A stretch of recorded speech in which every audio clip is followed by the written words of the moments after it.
Dear children, my today's class is on the textual questions and answers from our lesson Nelson Mandela, Long Walk to Freedom, Part 2. Let us start. Number 1. What did the military generals do? Military generals সকলে বিষয়া সকলে কি কৰিছিল? The military generals saluted Mandela and pledged their loyalty. Military generals সকলে মেণ্ডেলাক salute কৰিছিল আৰু তেওঁলোক যে নেলসন মেণ্ডেলাৰ প্ৰতি অধীন সেইটোৱে প্ৰতিজ্ঞা কৰিছিল. How has their attitude changed and why? কেনেকৈ তেওঁলোকৰ এটিটিউড তেওঁলোকৰ ধাৰণাটো চেঞ্জ হৈছিল পৰিৱৰ্তন হৈছিল and why? কেনেধৰণে পৰিৱৰ্তন হৈছিল কিয় পৰিৱৰ্তন হৈছিল? Not so many years ago, the military generals would not have saluted Mandela but arrested him. কেইবছৰমানৰ আগতে মিলিটাৰী জেনেৰেলসকলে তেওঁক চেলুট কৰা নাছিল কিন্তু তেওঁক এৰেষ্টহে কৰিছিল.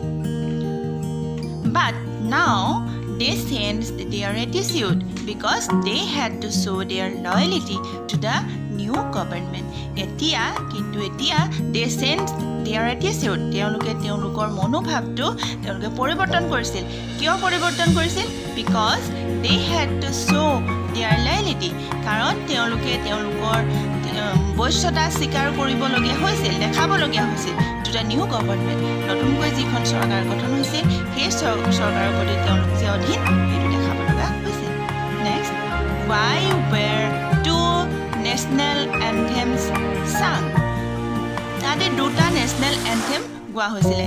কিয় গোৱা হৈছিলে? There were two kinds of people living in South Africa.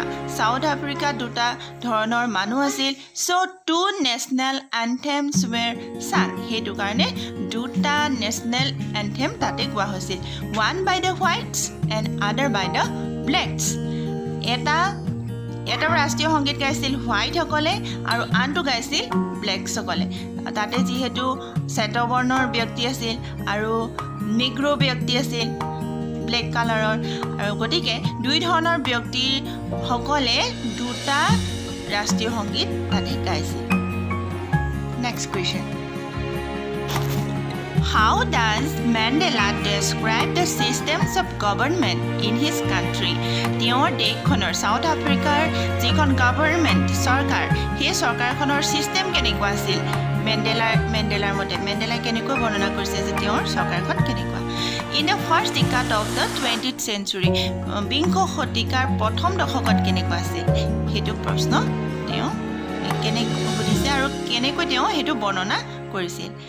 In the first decade of the 20th century, the white-skinned peoples of South Africa packed up their differences.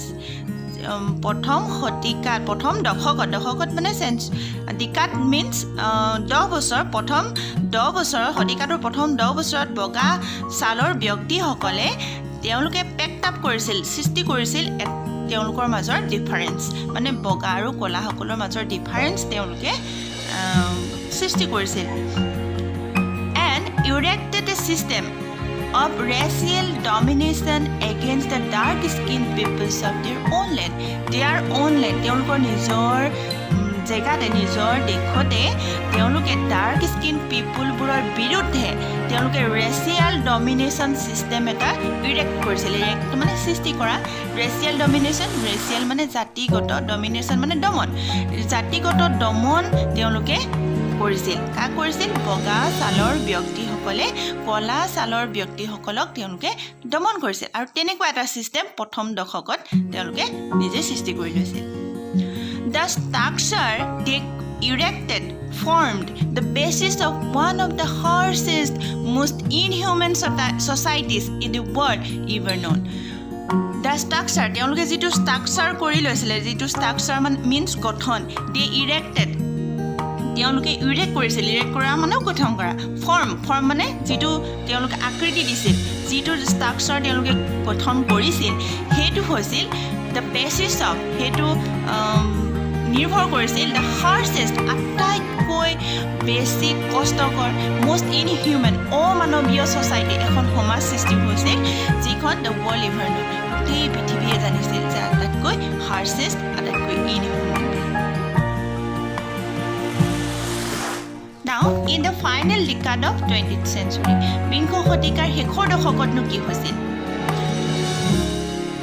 In the final decade of 20th century, বিংশ শতিকাৰ শেষৰ দশকত, the death system had overturned forever and replaced by one.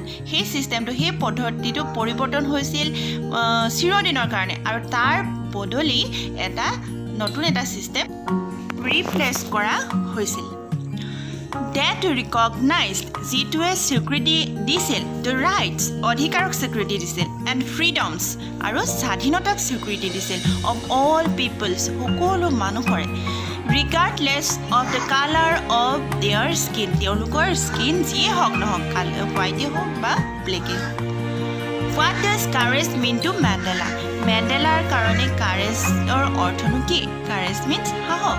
সাহস মানেনো কি? সাহসৰ অৰ্থনো মেণ্ডেলাই কি বুলি কৈছে? On seeing the man to attack and torture without breaking, showing a strength and resilience that defied the imagination. On seeing the man, মানুহবোৰক তেওঁ দেখিছিল Nelson মেণ্ডেলাই মানুহবোৰক দেখিছিল টু এটেক তেওঁলোকক এটেক কৰা দেখিছিল এণ্ড টৰ্চাৰ তেওঁলোকক হাৰাশাস্তি কৰা দেখিছিল উইদাউট ব্ৰেকিং তেওঁলোক একেবাৰে ভাগি পৰা নাছিল ভাগি নপৰা দেখিছিল যিটো সময়ত তেওঁলোকক এটেক কৰা হৈছিল টৰ্চাৰ কৰা হৈছিল শ্বয়িং এ ষ্ট্ৰেংথ তেওঁলোকে সেইটো সময়ত তেওঁলোকে ষ্ট্ৰেংথ দেখাইছিল তেওঁলোক যে শক্তিশালী সেইটো দেখাইছিল এণ্ড ৰিজিলিয়েঞ্চ তেওঁলোক যে দৃঢ় সেইটো তেওঁলোকে দেখুৱাইছিল ডেট ডিফাইড দ্য ইমাজিনেশ্যন যিটো কল্পনাৰো একেবাৰে অতীত আছিল কল্পনা কৰিব নোৱাৰি চ' একৰ্ডিং টু মেণ্ডেলা সেইকাৰণে মেণ্ডেলাৰ মতে মেণ্ডেলাই কৈছে যে courage was not the absence of ফিয়াৰ courage সাহস মানে সাহস হৈছে ভয়ৰ অনুপস্থিতি নহয় বাট ট্ৰিয়াম্প অভাৰ ইট ভয়ক জয় কৰিব পৰাটোহে